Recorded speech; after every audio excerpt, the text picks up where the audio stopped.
Today, we're heading to Italy to see a tower that's world famous, not for its height, but for its tilt. That's right, the Leaning Tower of Pisa, the world's most charming architectural accident. But behind that lean lies a story of genius, disaster, and a surprising amount of math. Our story starts in 1173, when Pisa was one of Italy's most powerful cities, rich from trade and eager to build something grand to show off its glory. They began constructing a new bell tower beside the city's beautiful cathedral. No one's 100% sure who the original architect was. Medieval records were sketchy at best. Most historians believe it was Bonanno Pisano, a talented local sculptor who also made the bronze doors for Pisa's cathedral. Others say it might have been Dio de Salvi, the architect behind the nearby baptistry, because the styles are so similar. But whoever started it didn't finish it. Everything went fine until they reached the third floor, when the ground suddenly started to sink. Why?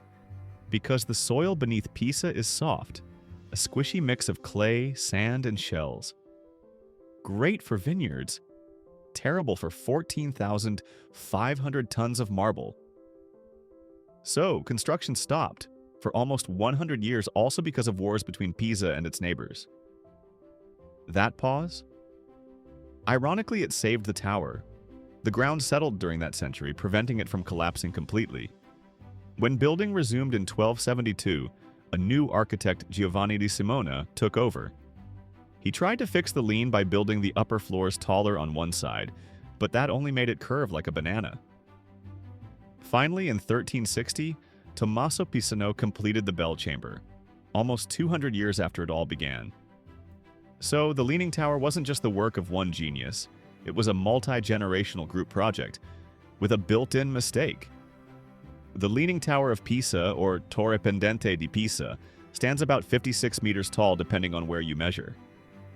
It has 8 stories with nearly 300 spiral steps to the top, and you'll feel the tilt as you climb. It's part of the Piazza dei Miracoli, the Square of Miracles, a UNESCO World Heritage Site also home to the Pisa Cathedral and Baptistry.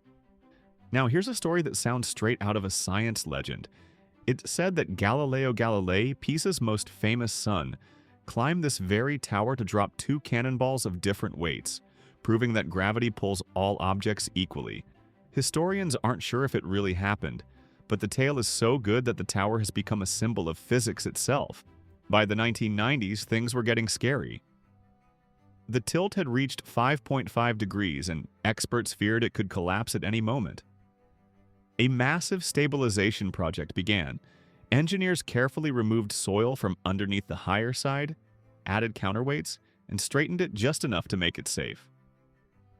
In 2001, the tower reopened after being closed for over a decade and was declared stable for at least 300 more years.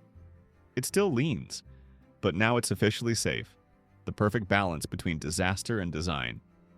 And today, the Leaning Tower of Pisa is one of Italy's top 5 most visited landmarks, drawing over 5 million tourists every year, with about 300,000 of them climbing to the top.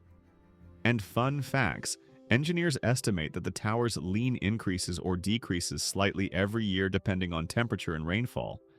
The tower took 199 years to finish, longer than it took to build the Great Pyramid of Giza. It's actually the bell tower of the Pisa Cathedral. The lean is caused by the same soft soil that supports the entire city. Even modern engineers struggle with it. During World War II, American soldiers nearly blew up the tower, fearing it was a German lookout point. But one officer was so amazed by its beauty, he couldn't give the order. That hesitation saved it. And here's a cool stat.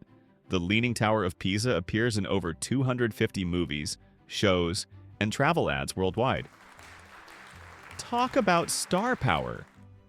Some say the tower leans because its builders were drunk on wine. Others claim it bows respectfully toward the nearby cathedral, as if in eternal prayer. Whatever the truth, it's the world's happiest mistake, and proof that imperfection can make something unforgettable. So next time you see someone pretending to hold it up in a photo, remember, you're looking at nearly 900 years of history, saved by science and adored by millions. This is Quick Landmarks, where we travel the world, one wonder at a time. Don't forget to like, share, and subscribe because next we're heading somewhere even more surprising.